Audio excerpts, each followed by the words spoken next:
Hey man, I tell you what, that band right there, they are the originators of funk. You heard me, alongside James Brown and stuff, you know what I mean? But they are the originators of funk, especially coming out. They defined funk out of New Orleans. That band is called the Meters Band, and we about to get in that story, man.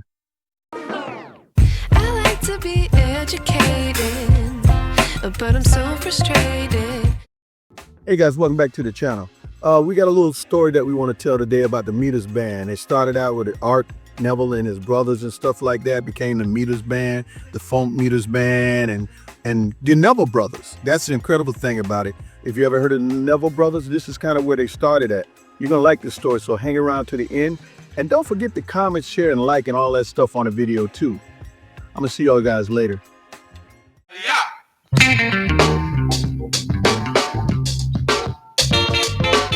So, let's start at the beginning. The Meters came out of New Orleans, born from streets where jazz, rhythm and blues, and funk were always talking to each other. Art Neville, the eldest, was already cutting his teeth as a teen, and they would later call him Papa Funk.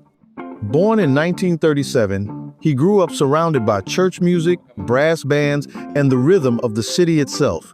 Leo Nocentelli, a guitar prodigy, George Porter Jr. on bass, Joseph Zigaboo Modeliste on drums. These four would become the rhythm section that defined funk. And later, they'd be joined by percussionist and vocalist Cyril Neville. Together, these five men had chemistry so tight it was almost telepathic. Before they were the Meters, they were working local gigs and jam sessions, but their big break came when they became the house band for Allen Toussaint's Sansu label in the mid-60s, backing artists like Lee Dorsey and Dr. John. These sessions were classrooms as much as jobs. This is where they learned to groove in a way no one else could. And listen close on a song you may have heard where they backed Lee Dorsey. Working in a coal mine, going down, down, down. Working in a coal mine, whoop, about to slip. This was the birth of the pocket they could hold. Official credits are absent because it was standard practice at the time for session musicians to go uncredited. Art Neville and the Neville Sounds were hired hands, paid a flat fee for their studio work.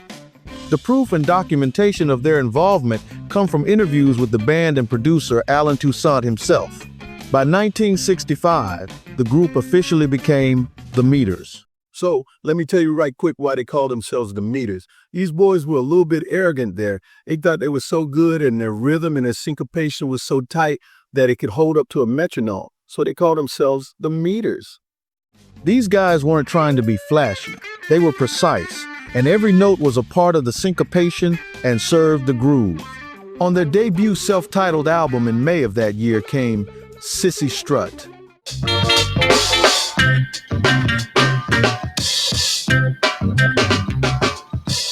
Just a funky instrumental. No fancy vocals, just pure, undeniable funk groove. The world heard it, and the funk universe changed overnight. Sophisticated Cissy followed.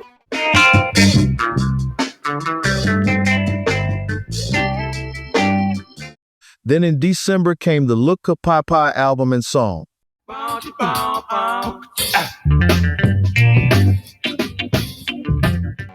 These weren't just songs. They were lessons in rhythm, the pocket, the timing, the subtle push and pull.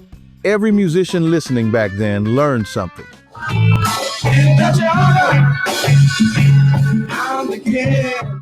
And audiences, they were clapping and nodding their heads, feeling the groove in their bones.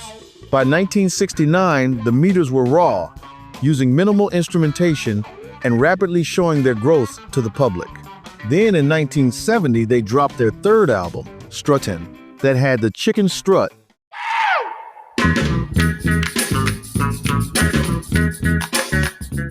This funk number shows off the band's trademark rhythmic creativity.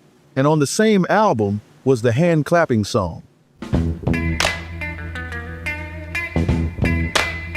This was another track with their minimalist, infectious style.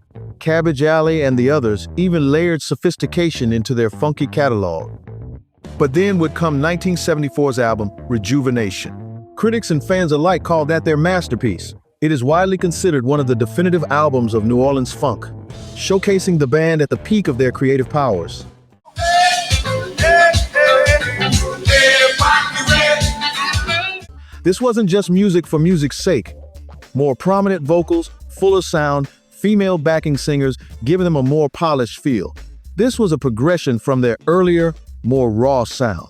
The album features several of the band's most celebrated tracks, including the Mardi Gras Indian Anthem and the rhythmically dense People Say. Producers lined up to get them into the studio. The meters were the foundational rhythm section for a staggering number of artists. They became the secret weapon of New Orleans rhythm and blues, quietly shaping the sound of a generation. High-profile gigs followed. In 1975, Paul McCartney personally invited the Meters to play at the release party for Venus and Mars. Mick Jagger was there. So impressed, he invited them to open for the Rolling Stones on their 1975 tour of the Americas and 1976 tour of Europe. Meanwhile, they recorded Fire on the Bayou, one of their most successful albums.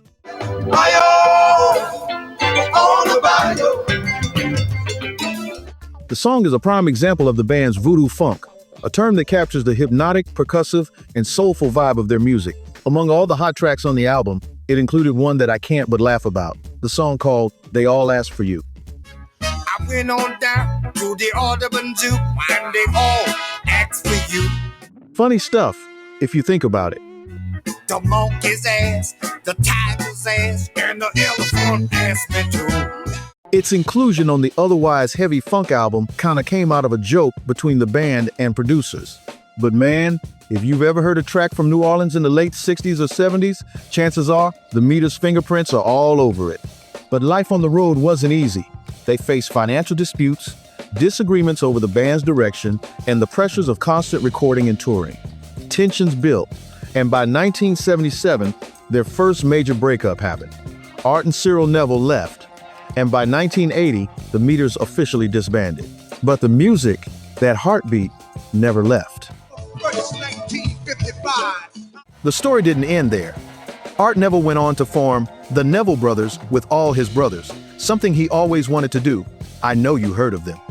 In 1989, Art, George, and Leo reunited, adding drummer Russell Batiste Jr. They became the Funky Meters, though that name had already been used locally. The Meters' grooves, their sense of pocket, continued to influence music far beyond New Orleans. Hip-hop producers sampled their tracks endlessly. Bands from Prince to the Red Hot Chili Peppers drew inspiration from their rhythms. Every musician who wants to know the funk is still learning from their work, just like with James Brown. That's how deep the impact goes.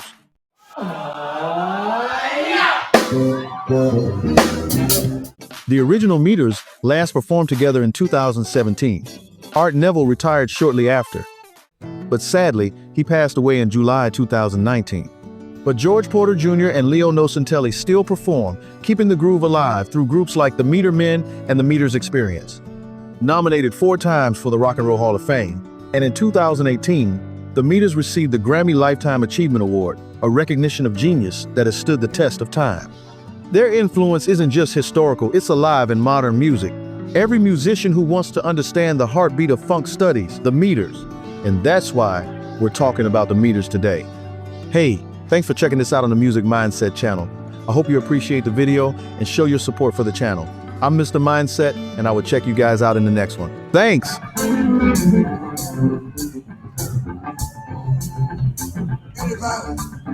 What the people say?